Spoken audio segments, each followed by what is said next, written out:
നമ്മുടെ തീന്മേശകളിലൊക്കെ ഇഷ്ടപ്പെട്ട ആഹാരമാണ് കോഴിയിറച്ചി. അത് നമുക്ക് വില്ലനാകുന്നുവെന്നാണ് പുതിയ കണ്ടുപിടുത്തം. കോഴിയിറച്ചി ഇല്ലാതെ മലയാളിക്ക് ഒരു ആഘോഷവുമില്ല.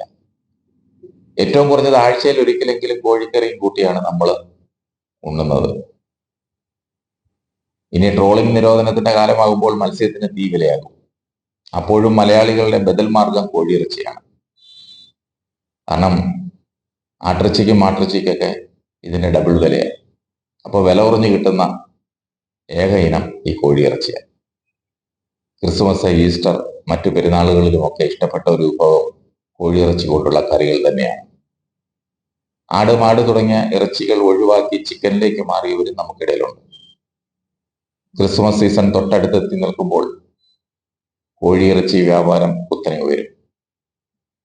ഈ സാഹചര്യത്തിലാണ് പുതിയ ഞെട്ടിക്കുന്ന റിപ്പോർട്ട് പുറത്തു വന്നത്. കേരളത്തിൽ വിൽക്കുന്ന ബ്രോയിലർ കോഴികളിൽ മരുന്നുകളെ അതിജീവിക്കുന്ന ബാക്ടീരിയയുടെ സാന്നിധ്യം അത് കണ്ടെത്തിയെന്നാണ് റിപ്പോർട്ട്.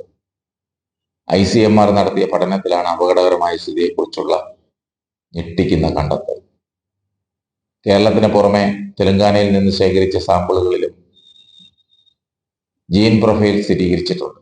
ആന്റിബയോട്ടിക്കുകളെ പ്രതിരോധിക്കുന്ന ബാക്ടീരിയയുടെ സാന്നിധ്യമാണ് പരിശോധനയിൽ കണ്ടെത്തിയതെന്നാണ് റിപ്പോർട്ടിൽ പറയുന്നത്. ഇത് അപകടകരമാണ്. വ്യാവസായിക അടിസ്ഥാനത്തിൽ കോഴി വളർത്തൽ വ്യാപകമായതോടെയാണ് ആന്റിബയോട്ടിക്കുകളുടെ ഉപയോഗവും ക്രമാതീതമായി വർദ്ധിച്ചത്. അന്യ സംസ്ഥാനത്ത് നിന്ന് എത്തുന്ന ഇറച്ചിക്കോഴികളിൽ പലപ്പോഴും ഇത്തരം കാര്യങ്ങൾ പരിശോധിക്കാതെയാണ് നമ്മുടെ കമ്പോളത്തിൽ വിൽപ്പനയ്ക്ക് വയ്ക്കുന്നത്.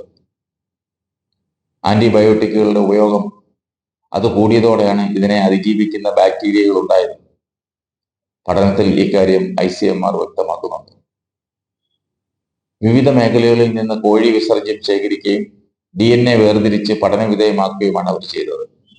മരുന്നുകളെ അതിജീവിച്ച അപകടകാരികളായ ബാക്ടീരിയകളുടെ പട്ടിക ICMR തയ്യാറാക്കിയിട്ടുണ്ട്. ഇതിൽ ന്യൂമോണിയ, ത്വക്ക് രോഗങ്ങൾ, വയറിളക്ക രോഗങ്ങൾ ഇവയ്ക്കെല്ലാം കാരണമാകുന്ന ബാക്ടീരിയകൾ ഇറച്ചിക്കോഴികളിൽ കണ്ടെത്തി. മാത്രമല്ല, ശ്വാസകോശ രോഗങ്ങൾക്ക് പുറമെ മൂത്രാശയ അണുബാധ, ഉദര സംബന്ധമായ അണുബാധ എന്നിവയ്ക്ക് കാരണമാകുന്ന ബാക്ടീരിയകളും ഇക്കൂട്ടത്തിലുണ്ട്. പാകം ചെയ്താലും ചില ബാക്ടീരിയകൾ ചാകില്ല. കേരളത്തെ 3 സോണുകളായി തിരിച്ചാണ് പഠനത്തിനായി സാമ്പിളുകൾ ശേഖരിച്ചത്. മലപ്പുറം, കണ്ണൂർ ജില്ലകളാണ് വടക്കൻ സോണിലും, എറണാകുളം, കോട്ടയവും മധ്യമേഖലയിലും, തിരുവനന്തപുരം, കൊല്ലം, ആലപ്പുഴ ജില്ലകൾ തെക്കൻ മേഖലയിലും ഉൾപ്പെടുത്തിയാണ് സാമ്പിളുകൾ പരിശോധിച്ചതും ശേഖരിച്ചതുമൊക്കെ. മറ്റു മേഖലകളെ അപേക്ഷിച്ച് തെക്കൻ മേഖലകളിലാണ് ഇത്തരം ബാക്ടീരിയകളുടെ സാന്നിധ്യം കൂടുതൽ കണ്ടത്.